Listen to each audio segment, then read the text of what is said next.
It is 6 p.m. on Tuesday, October 19, 2021. I will call this meeting of the Miami Township, Montgomery County Board of Trustees to order. If everyone could please stand and join me in the Pledge of Allegiance. I pledge allegiance to the flag of the United States of America and to the republic for which it stands, one nation, under God, indivisible, with liberty and justice for all. Mr. Morris. Here. Mr. Posey. Here. Mr. Culp. Here. Chief Stegelmeyer, reading of military and first responder casualties. Good evening, Board. The following is the first responder casualties for the period of October 6th through October 19th, 2021. Police Officer Dylan Harrison, Alamo Police Department, Georgia. End of watch October 9th, 2021. Master Trooper Adam Galbert, Louisiana State Police, Louisiana. End of watch October 9th, 2021. Sergeant Michael Rudd, La Paz County Sheriff's Office, Arizona. End of watch October 11th, 2021. Deputy Sheriff Juan Miguel Ruiz, Maricopa County Sheriff's Office, Arizona. End of watch October 11, 2021. Correctional Officer 4, Tomalama Scanlon, Fresno County Sheriff's Office, California. End of watch October 12th, 2021. Deputy Constable Kareem Adkins, Harris County Constable's Office, Precinct 4, Texas. End of watch October 16th, 2021. Police Officer Yandy Chirino, Hollywood Police Department, Florida. End of watch October 17th, 2021. Police Officer Ryan Hayworth, the Knightdale Police Department, North Carolina. End of watch Sunday, October 17th, 2021. Thank you. If everyone could please join me in recognizing a moment of silence.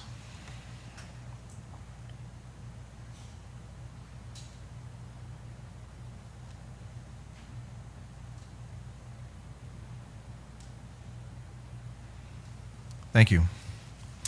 I will make a motion to approve the consent agenda. Is there a second? I'll second. Any discussion? Mr. Morris. Aye. Mr. Posey. Aye. Mr. Culp. Aye. Chief Stegelmeyer, you have motion for liquor permit. Yes, sir, I do. Again, Board, you have all the information in your packets. This is regarding a stockholder transfer again of the Speedway liquor permits. I do not know why at the last meeting, if you remember, we did do one of these already. Why the state didn't include all three together, I couldn't tell you. But these are the final two that are in Miami Township, and it's the one located at 10291 Miamisburg Springboro Road and 8023 Springboro Pike. Again, these are a stockholder transfer. The licenses are not changing. They're still getting a C1 and a C2 license for the carry-out purposes of beer and wine in mixed containers, mixed beverages in sealed containers. And if you have any questions, I'll be glad to answer them. Sees no questions. There are no other items of new business. We'll move to a motion on the liquor permit. I will make a motion. Oh, public comment period. I apologize. We have some members of the public. Would either of you like to come forward and make a statement? No? Well, thank you for visiting us today.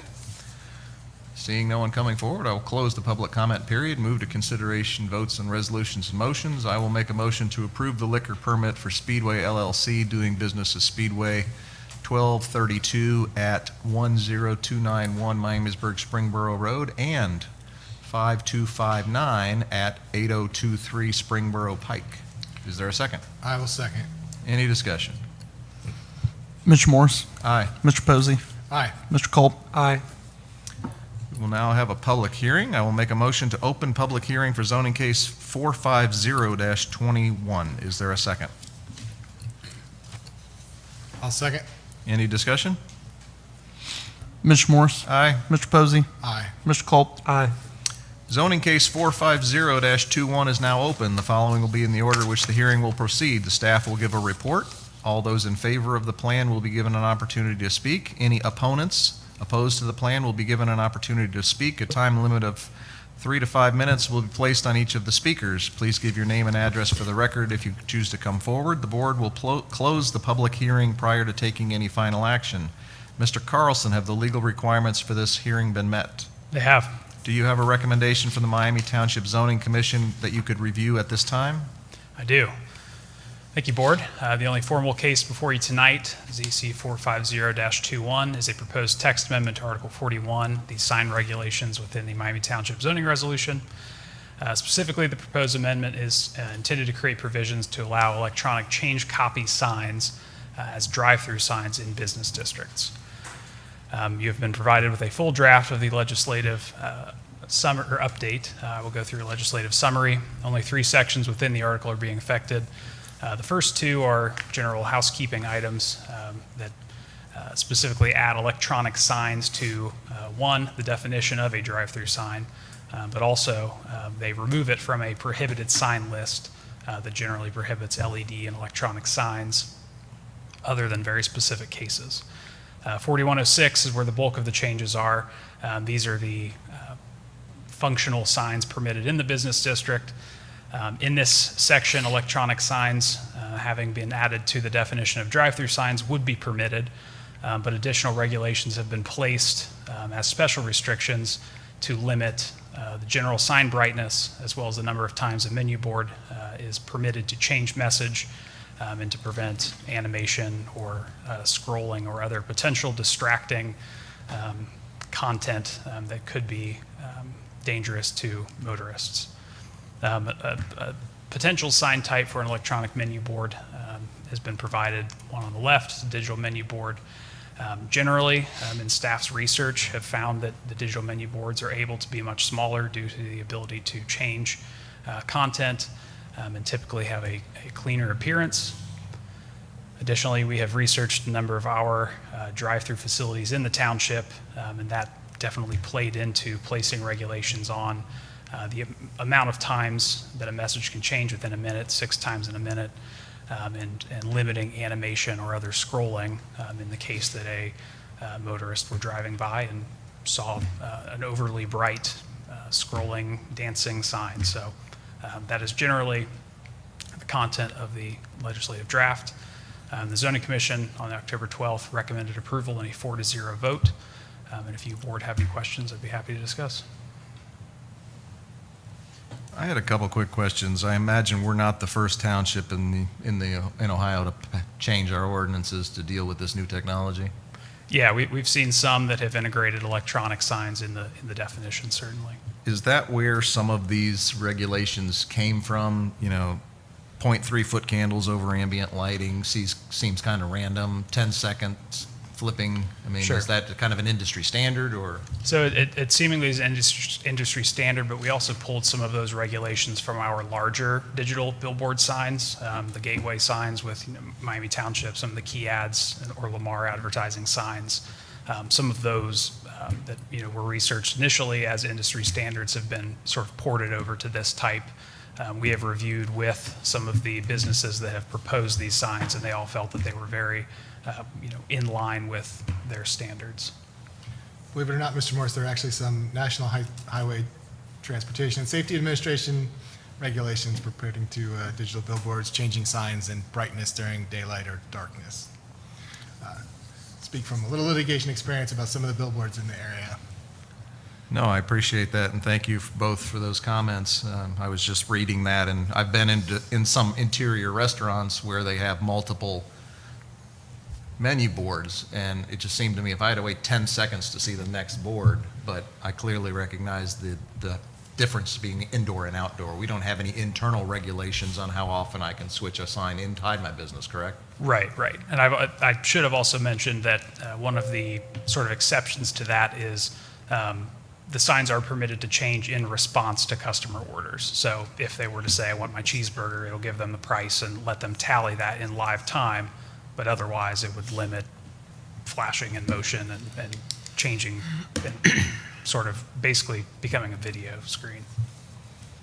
Any further questions for Mr. Carlson? Thank you, sir. Thank you, Board. Is there anyone in favor of this plan that would like to come forward to give testimony? Seeing none. Anyone opposed would like to come and give testimony? All right. Seeing none, I will make a motion to close the public hearing for zoning case 450-21. Is there a second? I will second. Any discussion? Mr. Morris? Aye. Mr. Posey? Aye. Mr. Culp? Aye. I'll make a motion to approve Resolution 75-2021, a resolution to adopt a text amendment to the Miami Township zoning resolution. Therefore be it resolved, the Miami Township Board of Trustees approves the text amendment to the Miami Township zoning resolution under zoning case 450-21 and upholds the zoning commission recommendation, or adopts. I will second. Any discussion? Mr. Morris? Aye. Mr. Posey? Aye. Mr. Culp? Aye. Department head comments. Anyone? Elected officials, Mr. Newell. I have none. Mr. Culp. I have none. Mr. Posey. Yeah, on Saturday, I had the privilege of attending the Police Department's awards banquet. I wanted to commend the Police Department for its efforts throughout the year. It was a quality presentation, learning a little more about the department than some of which we may hear today or in these types of meetings. I also would like to thank the Moraine Heights Baptist Church for hosting the event. They put on a very nice and enjoyable evening. Thank you, sir. I was also in attendance and thought it was a wonderful event as well. I would just like, in my public comments, to acknowledge the passing of Colin Powell. Colin Powell was an American politician, diplomat, statesman, and four-star general who served as the 65th United States Secretary of State from 2001 to 2005. He was the first African-American Secretary of State. Some have said he might be the last conservative moderate in politics, and I hope that is not the case. Colin Powell brought many people together, and he will be sadly missed. We are now go into work session. I will make a motion to go into work session to discuss the comprehensive plan at 6:12. Is there a second? I will second. Any discussion? Mr. Morris? Aye. Mr. Posey? Aye. Mr. Culp? Aye. Good evening, Board.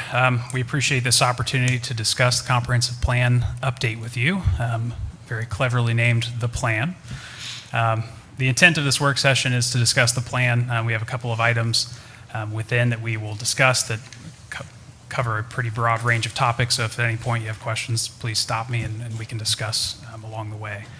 But generally, the plan is a planning effort initiated by the Township in late 2019 to update and replace the current comprehensive plan that was adopted in 2006.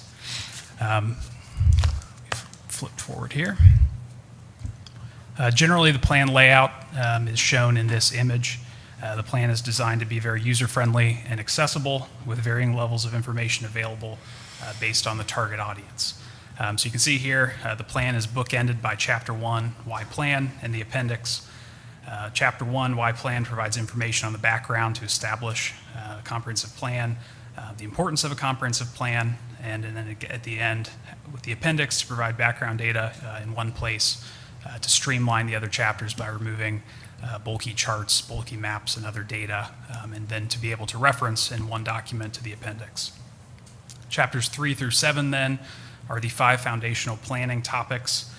These are concepts that tie comprehensive planning to key ways that land use planning can specifically impact a community. In our research of comprehensive plans that other communities have done, there often were very nice sentiments that were reflected in the plans, but oftentimes they were not directly tied to land use planning and maybe were better suited for a strategic plan. So we've really pared it down to these 5 general topics that we feel cover a very broad range of concepts of how the comprehensive plan can impact our community. So these chapters all have their own goals and initiatives that influence both what actions the township should make going forward, whether that's seeking grants or potential specific planning projects, but also ways that developers should be integrating our community goals into their plans as they are reviewed by the Zoning Commission and by this board. So obviously a lot has changed in our community in terms of the physical built environment since 2006, but we have found that many of the goals and ideals the community had in 2006 are common with today, and many of those ideas and goals have been brought up again by the community throughout this process and throughout our public participation process, and have been again integrated into the goals and initiatives within these chapters and within the designations on the land use map. So many of the goals, again, I'll list a few here: establishing strong community site and architectural design standards, planning well-landscaped commercial developments, maintaining a distinct rural area and an urban area, prioritizing the redevelopment of existing commercial sites, maintaining quality open space and green space, having a high quality of life in our community. So again, these were emphasized in the 2006 plan, and many of the comments we received from the public in this process reflected many of these same concepts. So they have been continually listed as goals in this plan. Some of the other goals established in these chapters are recommendations for the township to engage in more specific plans, be that a parks master plan, a pedestrian and cyclist access plan, or other targeted planning efforts like a Kingsridge development plan. So some of those goals are listed out in this plan as well. Some of the larger changes then in the plan are laid out in Chapter 2, the Development Guide. The Development Guide broadly recommends that certain processes be laid out and potentially integrated and adopted into the township zoning resolution to further integrate the goals of the comprehensive plan into our plan or land use review in a more formal way. Some of the processes within the plan that are laid out in the development guide, ways that we review changes in land use prior to hearing a rezoning request and determining development standards. Review impacts and intensity of a proposed land use relative to the conditions on the ground at the time an application is filed. And then furthermore, to review updates to the comprehensive plan and future land use map as conditions on the ground change, and as the interpretation of how land should be used changes over time. So again, the plan is recommending that some of these processes and review metrics be integrated formally into the zoning resolution to formalize these items and require it as part of our review process in a development application. So the land use map is also located in the development guide, and it also is used slightly differently than the land use map from the 2006 plan. The 2006 plan set very specific land use designations. I believe it had 26 designations, where this plan reduces the designation to a general characterization of the use type on the ground. Within that, then, the development guide lays out subtypes that are, again, characterizations of a type of development. So commercial could be broken into neighborhood commercial or corridor commercial or regional commercial. But rather than designating very specifically on the map, at the time a proposal is brought forward, you evaluate what are the characteristics of this project, how does it fit into these different buckets, what then are the goals that should be brought forward as a township by integrating this type of land use proposal. I will note that a number of these land use designations were made based on current land use types, but also were made based on public comments received, discussions with steering committee, as well as growth scenarios created by staff we'll discuss in a moment. But I would like to note specifically that a number of the areas on the land use map were designated as what we called planning discussion areas. These were very specific areas that were either transitional areas between differing use types or otherwise maybe were existing uses that did not complement the other existing uses today, were either non-conforming or atypical for the area. So some of these planning discussion areas were brought forward to the public in surveys to ask what priorities the public and the community had for these areas. So some of these areas are shown to be used differently than they're currently used today, and just wanted to make note of that, that some of those areas may be slightly different than what the plan previously showed or what, again, they're used today. So I mentioned growth scenarios. Staff created growth scenarios, growth projections, to help inform what different development patterns, how choices made in different development patterns impact the growth potential of our community. So in this exercise, we identified what we called available land for a residential growth scenario. This available land is parcels larger than 5 acres, not significantly developed, privately owned, and also not in a floodplain. The concept then was to, if all of this land was to be developed in one of the 5 categories that our community currently has, broad categories defining our current development types, what these different scenarios would cap out our township as at a population. So again, this is an exercise. It isn't necessarily one scenario is better or worse than the other, or we're necessarily choosing that. It's just to, again, illustrate the implications of these different development patterns. So this is the low growth development scenario. This is a case where if the township developed as it were zoned today, so that is largely agricultural land in the available land category. That is without significant redevelopment. That is just future development of this available land. So again, that would create a relatively low total population if that were the case. A medium scenario, that would be some expansion to our existing water and sewer lines into the agricultural land, which would allow for more residential subtypes.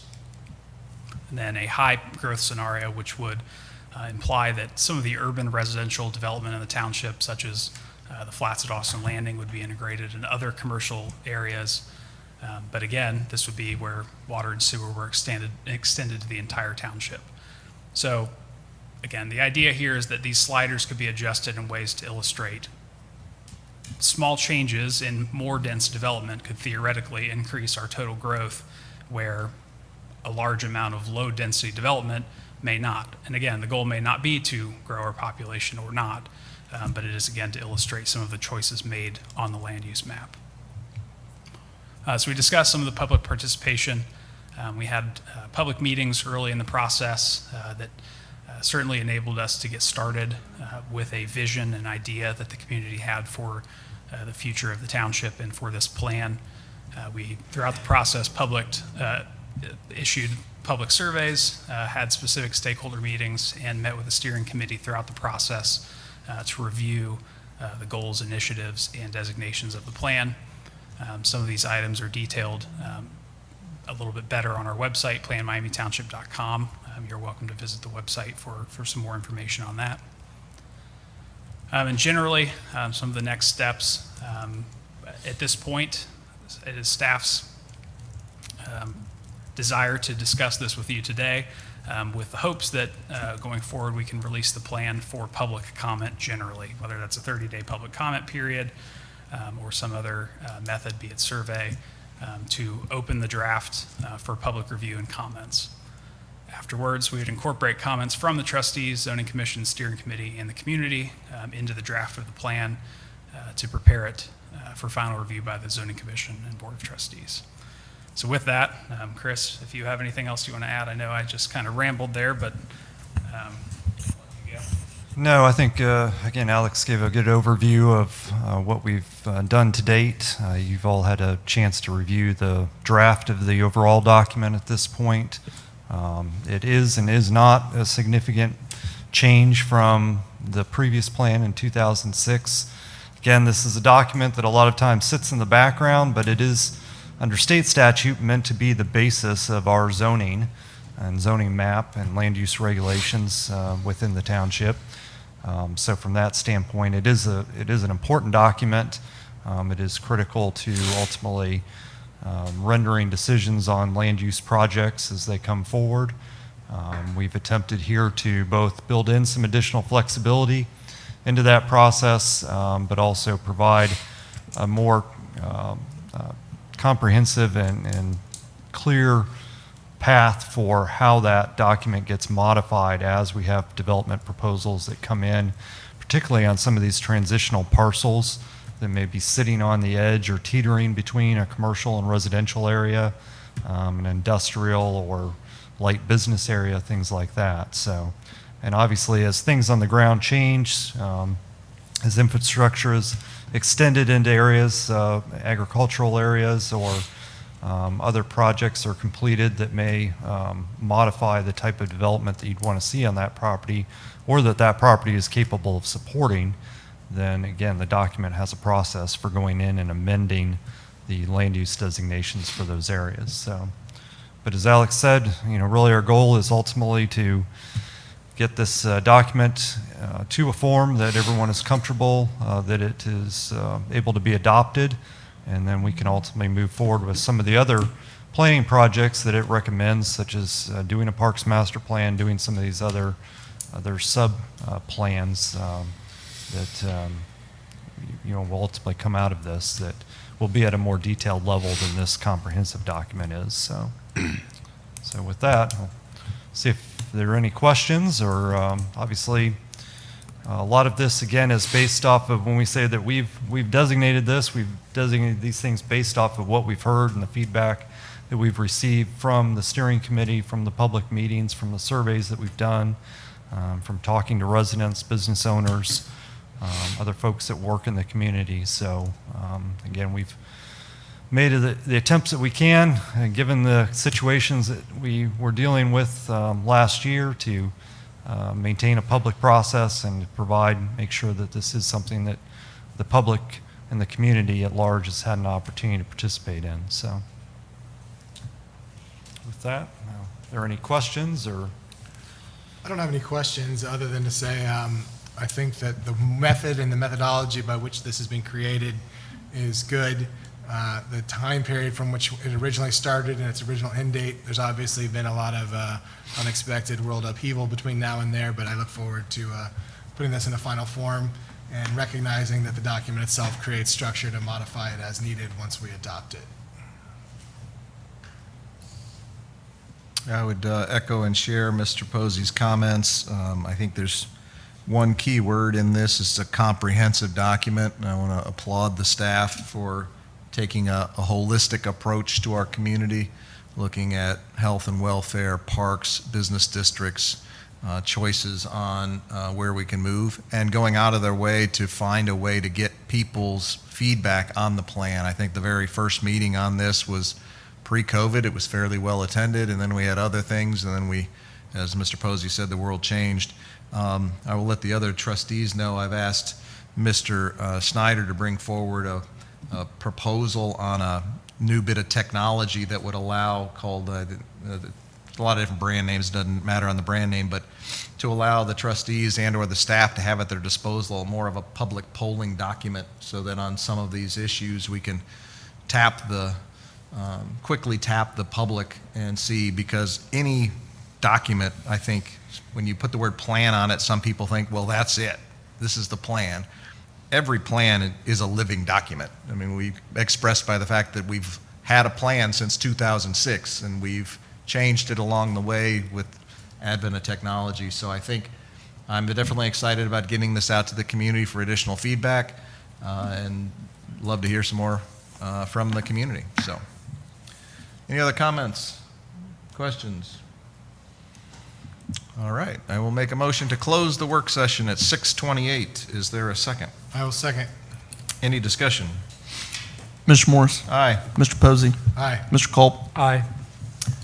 Prior to adjournment, I would like to remind everyone and make note for the minutes in the record, the next meeting will be Wednesday, November 3rd at 6 p.m. rather than Tuesday, November 2nd at 6 p.m. to avoid the election that evening. So Wednesday, November 3rd, 6 p.m. is our next meeting. Thank you all for coming. Have a great evening.